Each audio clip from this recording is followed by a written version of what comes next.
we're expecting some rain and thunder. In the afternoon, we expect it to become generally partly cloudy. Then in the evening, we expect more rains to cover some areas. Accra is still in it. Aflau is still in it. Kaswa is still in it.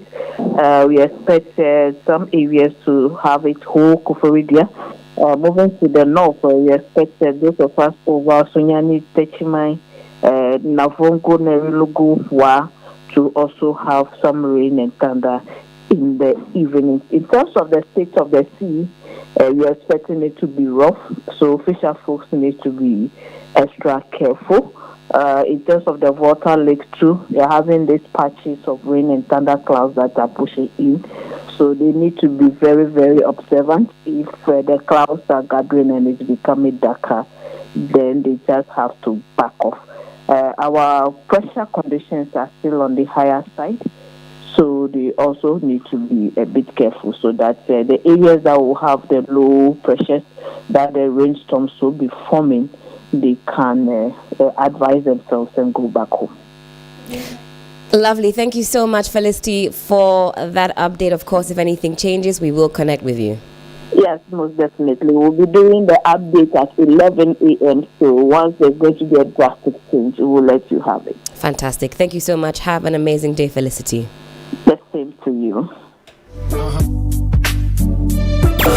3FM Sunrise. Generally fair conditions expected this morning. Of course, if anything changes, we will let you know. And that was the weather update with Felicity Ahafianyo. She's a chief forecaster with the Ghana Mets. Do stick with us. Very shortly, we'll be getting into the newspaper review. We'll take a look at what the dailies are saying this morning. But again, thank you so much for choosing us. It's going to be an incredible morning. 3FM Sunrise. Sunrise on 3FM. Start your day with Sunrise on 92.7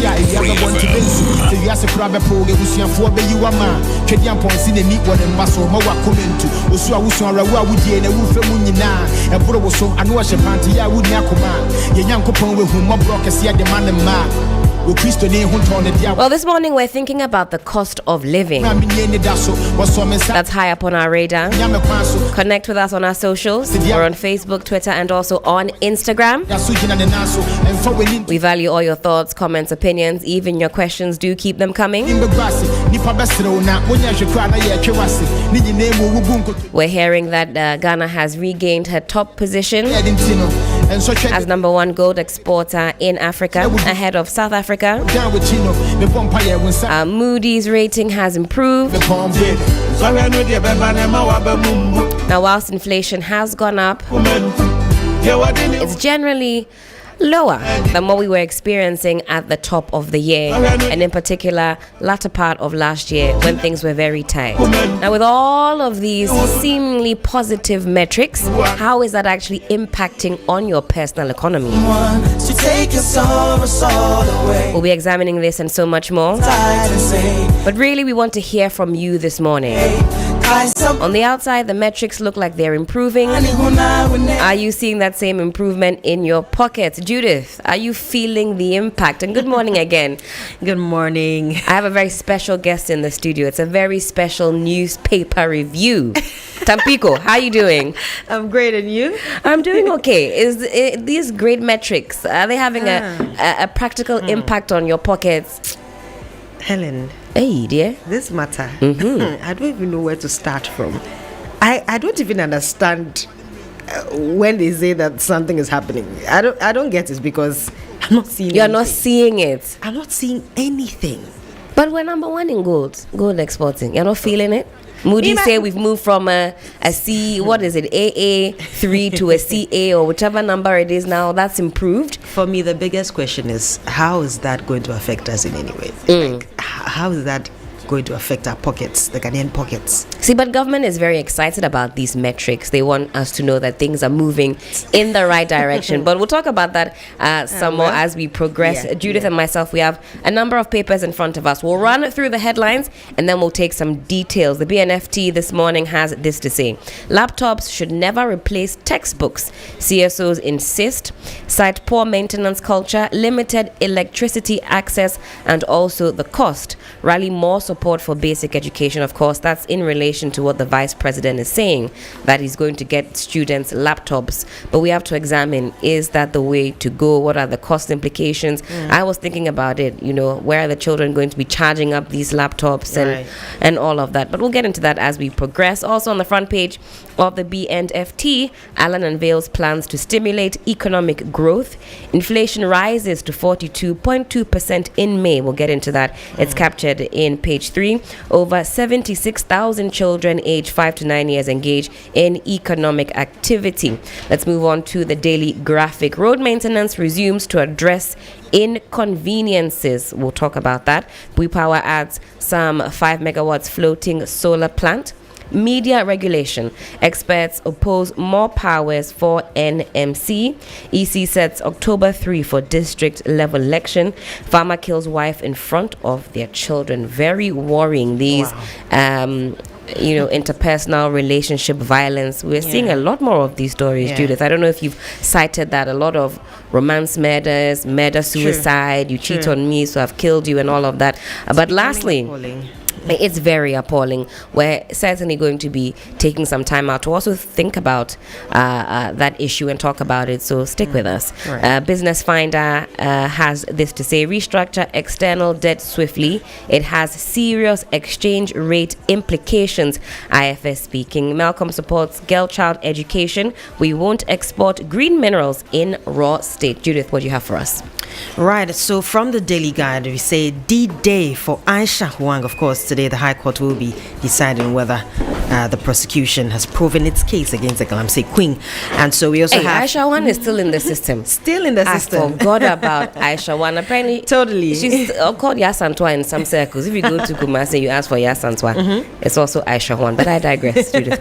Go. Right, and so it also says pay or take PPA's cruel majority. That's according to the majority. We have Fisheries Ministry cracks whip on illegal fishing.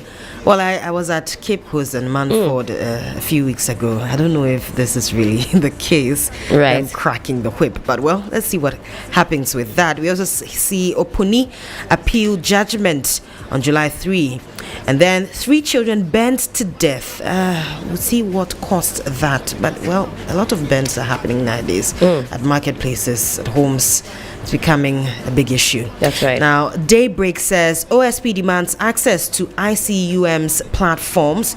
It also says Baumia files nominations on Friday. Yes, we'll see more from that. Of course, I'll be doing an explainer as well on that. So. Amazing stuff. We'll be looking out for that one. Yeah. And then it says more than 75,000 kids in Ghana engaged in economic activity. That's according to the Ghana Statistical Service. And Babing predicts Baumia versus Mahama for 2024. Yes, I read that in the news this morning. Yes, he says, well, both of them are their sons. They're from up north. But, I mean, they have not yet done their primary, so how does he predict about me anyways?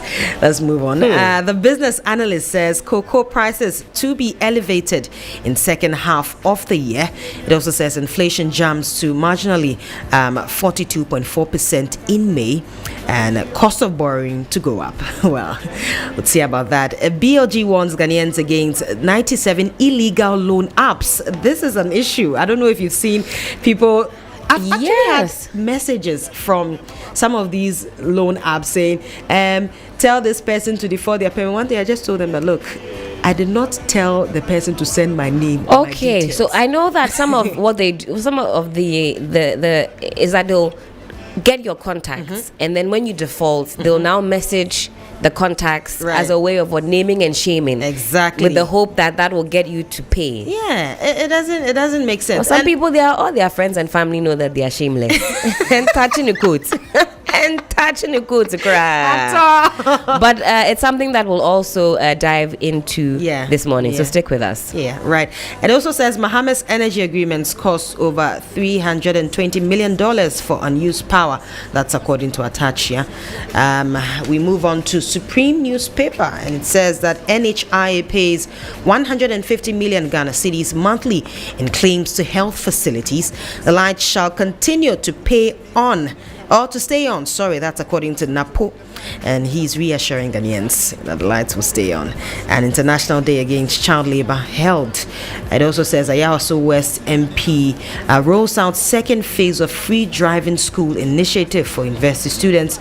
It also says we are not vacating the palace until judgment on appeal case. That's Kwu Inkwanta or Inkwetia. I cannot mention this name. We'll get you this some tea to drink this morning so that it flows. But let's dive straight into it. The money issues are high up on our radar this morning. Let's talk about May inflation rising to 42.2%. This is captured in page 3 of the BNFT. We want to know how all of this is impacting on your personal pocket. We're not seeing an increase in salaries, but everything else around us is going up, and that's certainly not ideal. But the story is as follows. Consumer inflation in May 2023 rose to 42.2% from 41.2% the previous month, contrary to market expectations. So a marginal increase, but we know it's been dropping for the last 4 months consecutively. This is the first time that we're getting this spike. This is May's inflation. Well, this sudden increase indicates a pause in the previously promising downward trend in price of goods and services, as data from the Ghana Statistical Services had shown a gradual slowdown in the rate of price increases for the first 4 months of this year. Well, there it is. Notably, inflation experienced a significant decrease in March, dropping from 52.8% in February to 45%. Additionally, between March and April, the rate of price increase slowed from 7.8 percentage points to 3.8 percentage points. Now, on a month-on-month basis, prices of goods and services rose for the second consecutive time, increasing by 4.8% in May compared to 2.4% in April. This reversal of deflation observed in March, when prices decreased by 1.2%, raises concerns about inflationary pressures. Now, the rise was primarily driven by food inflation, which accounted for some 52.9% of the headline inflation figure. Food inflation surged to 51.8% in May, up from 48.7% in April 2023. Food being one of the biggest headaches in terms of inflation and having an impact on the personal or our personal economies. I haven't seen the prices of food go down. Not at all. Not at all. You go to the marketplaces and it's still a lot. Things are just steadily rising. Your popular food joints, the prices have gone up. The price of everything go be. Wache. Oh, Anyami, everything has gone up. Everything. Why? And now, if you want to buy meat or fish or wachi, I never knew Wele was so delicious, Johnnie. I never knew that it was so delicious until 2020. That is what is sorting out boys and girls, and that's why we invite you to join the conversation this morning. We're talking about the cost of living and how it is impacting you. Johnnie, good morning again. Morning. How you doing? Are you getting married today? This ensemble is it's given. What kind of propaganda is this? I'm already married. Please. Oh, sorry for left. I'm just saying you look very good today. Maybe radio host kakra, groom kakra. That's what I'm seeing this Giants in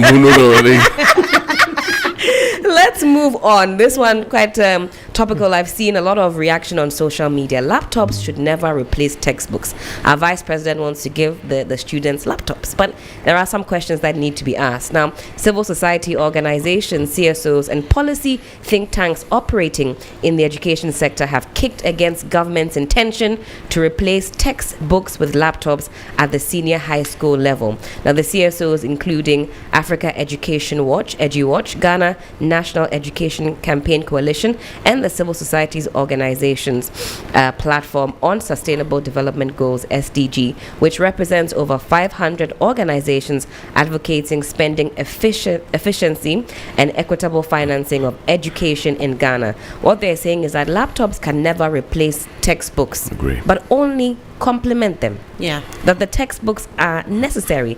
They emphasize that no country in the world has ever replaced textbooks with laptops.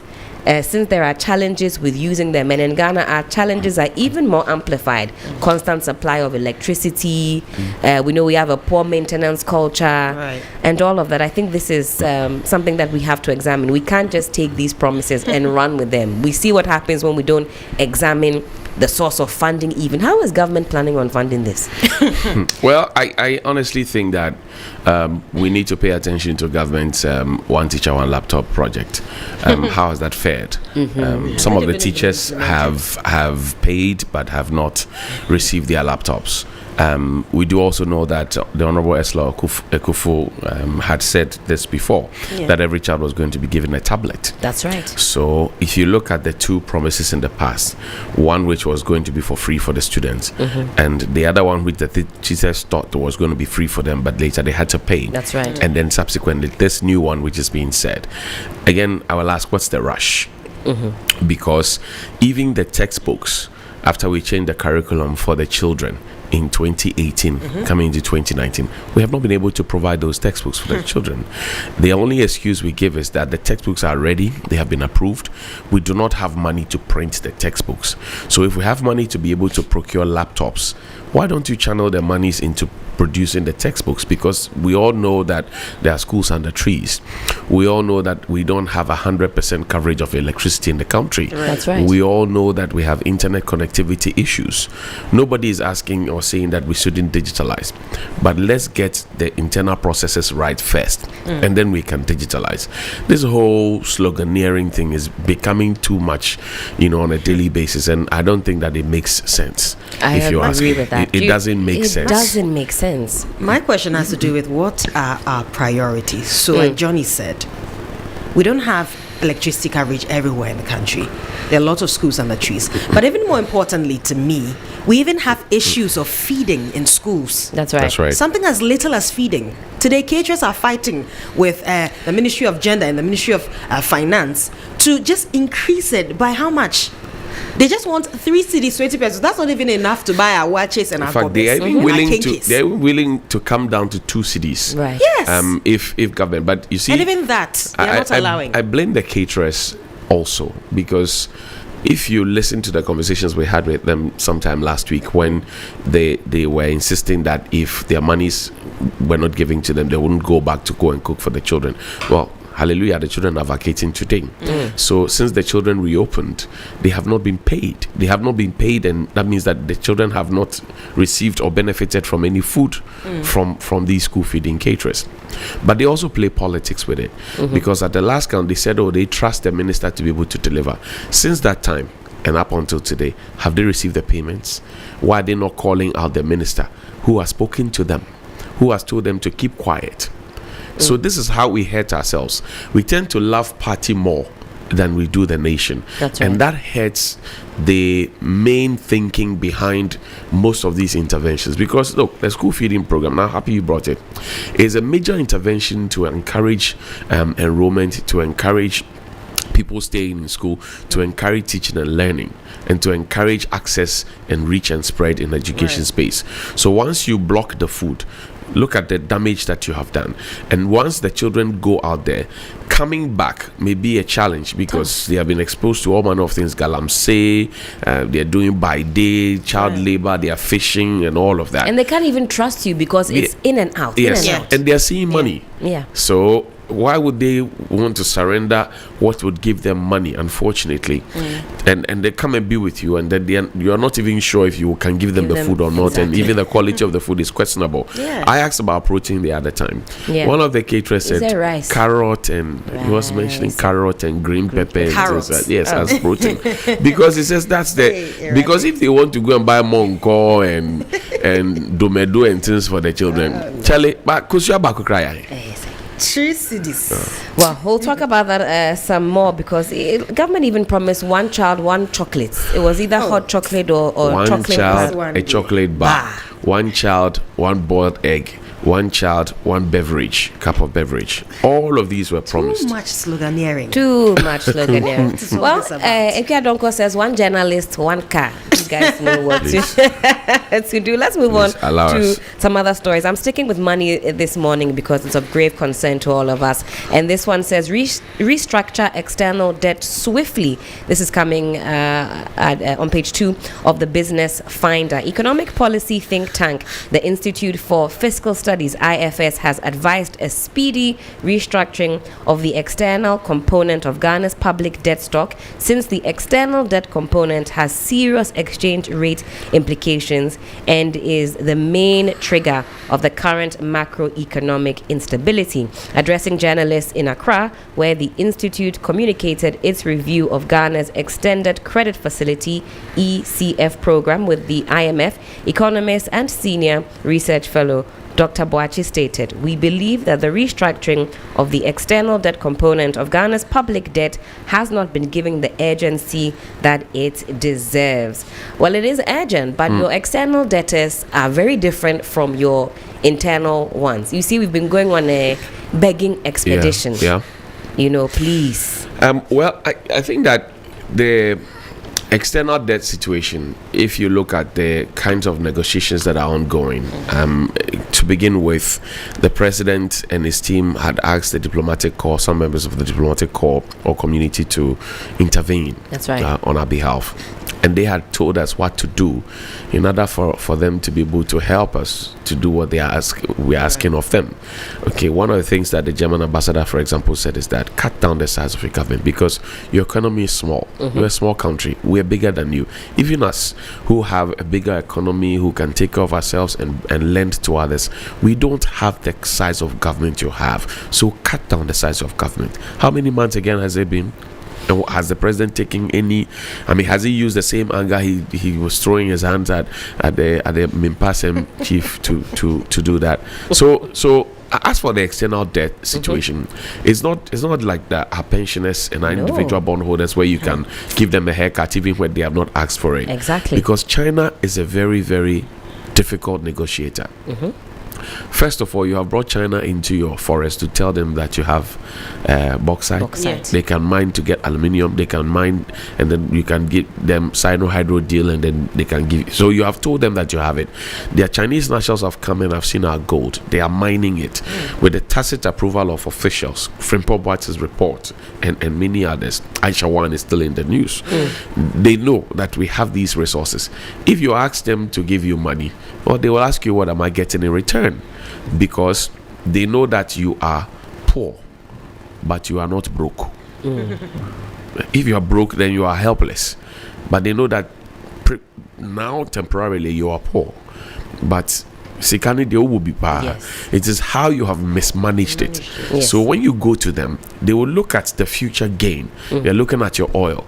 Now you are number one producer of gold on the continent. They're looking at it. They're looking at your cocoa. They're looking at all those things that you have. And so they would not be Father or Mother Christmas for you. They would demand the pound and in of fact flesh. what they said was, well, IMF and World Bank, well, you are asking us to come to some arrangement. What are you doing? You also you can do something for Ghana and leave us out of this. China made a very deliberate effort for many years to get their economy where it is through discipline, through mechanisms that worked for them. And you want to now forgive our debts. They've been working hard for years. No. And they know you have the resources, as Johnny is saying. They know you.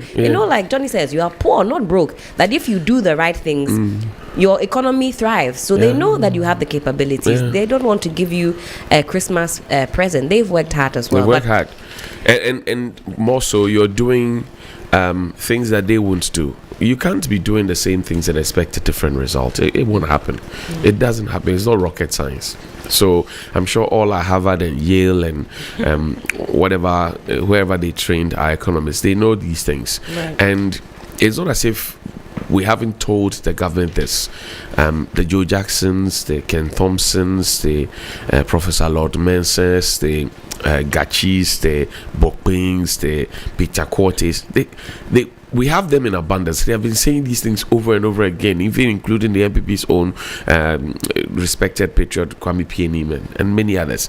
Has the government even bothered to listen for a second? For a second, just for a second. We'll talk about because if you listen, you will take an action. That's right. But if you hear it, it will go through one ear and escape through the other. There are two things: hearing and listening. The government is hearing us. Is not listening to it.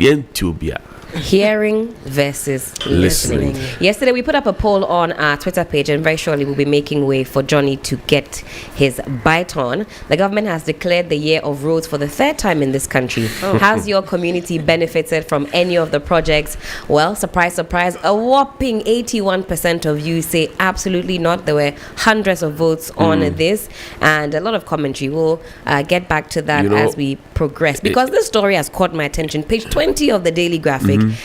Road maintenance resumes to address inconveniences. Minister of Roads is saying he's on the job. You know, Dr. Baumia said we were going to convert all the asphalt roads into concrete roads. Promise number one. The Temamuto way is still a death trap. Yes. Now, to break what you just read down, it is